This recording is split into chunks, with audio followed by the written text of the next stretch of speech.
All right? At the last point, when you go up, you see the word 9/1899. All right? That's the date. After he's become the Savior of the world, it comes in 9/1899. Under that, you see 3/29/98. Now, when they focus in on the part where it says systems failure, remember when he's saying, I'm going to tell everybody who you are, I'm blowing this whole lid off. I wish I need to have the... Okay, just picture this.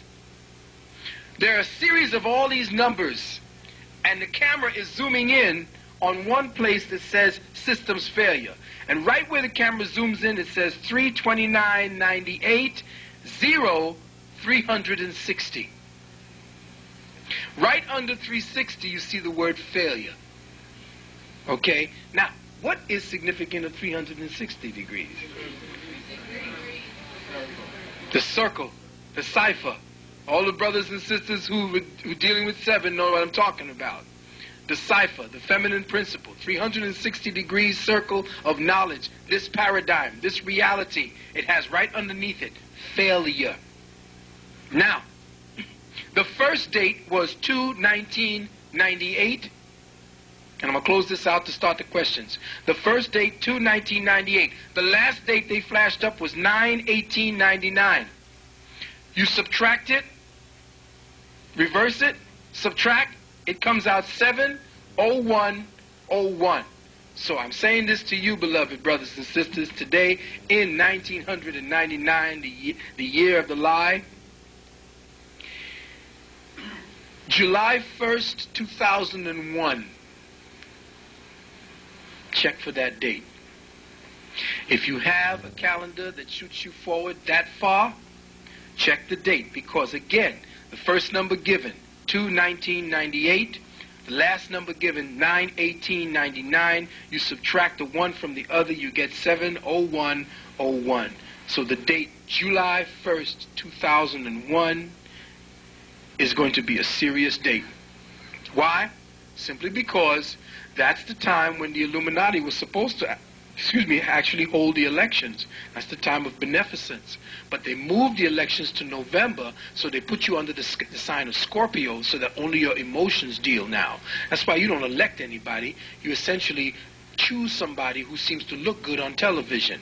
You deal with your emotions, whereas you would have dealt with your heart, with your empathy if you were voting under another sign. So they moved it over to November purposefully. Now, July is a time when it's supposed to be Independence Day. Something is getting ready to fall. They look for cosmological phenomenon, look for earth changes or phenomenons, look for wars, look for certain, or look for the second coming. I don't give a shit. But that date is significant in some way, huh? It's a Sunday? Oh, great. First day of the month.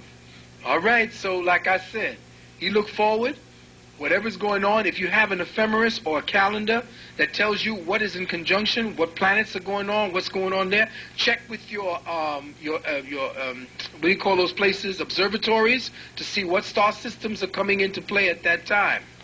All right? And with that, remember it says 3/29/98, systems, right underneath that word, systems in the movie, it says 3/29/98. You should go back and find out what happened at that date. And right under the number 360 degrees says failure. Now with that, I did not want to get too deeply into it, because for what I needed to say about Matrix, I had to show you. There were certain symbols and things inside of there that I'm just talking on the top of my head, so I just ran it down. Maybe we're going to go into part 2, and then we can deal with that from there. At this point right now, I'll close down the dissertation and open the floor for questions. Thank you.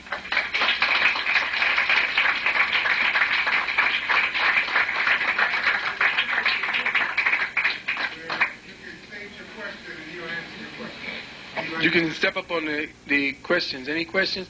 About anything. You want to do with health, consciousness, whatever it is. And who gives a royal? We're going to go past that. We're going to put our own presidency up. Yeah.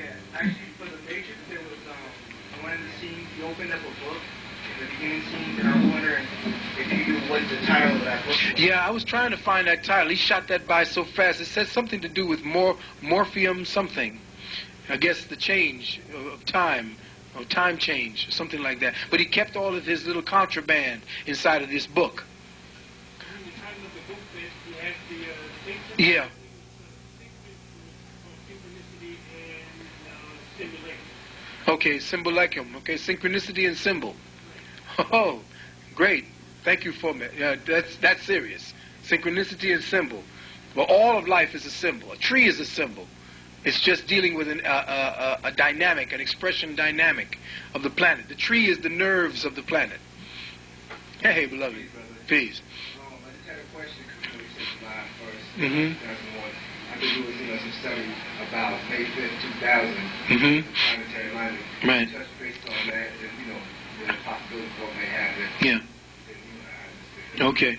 Well, May 5th, 2000 has been this date that has been blown up based upon what the Kemetic calendar, quiet as it's kept. They're dealing with a Kemetic calendar for an alignment, a planetary alignment, a Sirius alignment, and an Orion alignment with the Great Pyramids. Now, the Great Pyramids, if essentially you see the alignment of the Queen's Chamber and the King's Chamber, they're aligned specifically to Orion and to Sirius and Reticuli. Which one? Reticuli or I forgot the other. But I'm going to do something on the Great Pyramids also. But Orion and the Sirius star system, during that time, May 5th, quote unquote, 2000, there is an alignment. Remember, they're not using our calendar. The calendar you're using is screwed up. This Gregorian crap that we're going through is a convolution of Christianity. It was set up around some pope saying, Constantine and the rest of them saying, yo, this is year one. I mean, we've been here how long? 175,000 years. They want to start year one around their conquest. But again, remember that the Gregorian calendar and what you're dealing with is not the calendar that they're using in order to deal with earth-based changes and phenomenon. They're giving you that date to coincide with the reality zone that you're functioning in. But they're dealing with a whole other calendar, cosmological, sidereal, extraplanetary calendar that has nothing to do with your reality. So the May 5th, 2000 is an artificial date. We're already in the actually energy dynamic for that May 5th, 2000 situation.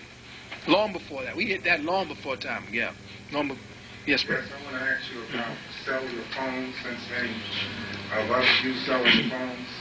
Can you give me a little in-depth history on that? Okay, the cellular phone has an output, a frequency output that interferes with certain electrical impulses, neuronal impulses. What it does is the low frequency waves and pulses it gives off causes you to become hyper. You pick up and you speak faster, you think clearer. But what it does is it artificially rushes certain cells through the brain at a faster pace based upon the input of that electrical pulse in the brain. It forces your brain to work faster. But it also kills cells at a faster rate. All right? Because you think faster, you think clearer, you speak faster, but then it's just like anything that you agitate, anything that you invigorate, anything that you irritate, there is a sacrifice of cells for that higher performance. Okay, so be very mindful if you do have cellular cellular, but don't overuse them. Okay? Well, yeah, it can cause cancer if your body and your brain is functioning with a lot of filth. Your body will always defend itself from artificial or adverse waveforms. But if you do not take care of the body so that it can, yes, it may bypass the defenses that you do have and cause problems in the long run. Okay? Yes, sister. That's a boo. How does the medical system's treatment of cancer with radiation and chemotherapy, how does that relate to what you were saying about the genetic engineering of people that they're doing, how it affects us? Mm-hmm. That's a very good question. Who we are at this time and how we have become, I guess, again, medical science has been functioning for how long? About 150, 200 years? And they have essentially terraformed us to the point where we now function based upon how our people have degenerated over those 200 years. So diseases that we have today are actually the deteriorated health that we have. So they keep redefining health according to the amount of diseases that come up as a result of medical science. So medical science keeps redefining health.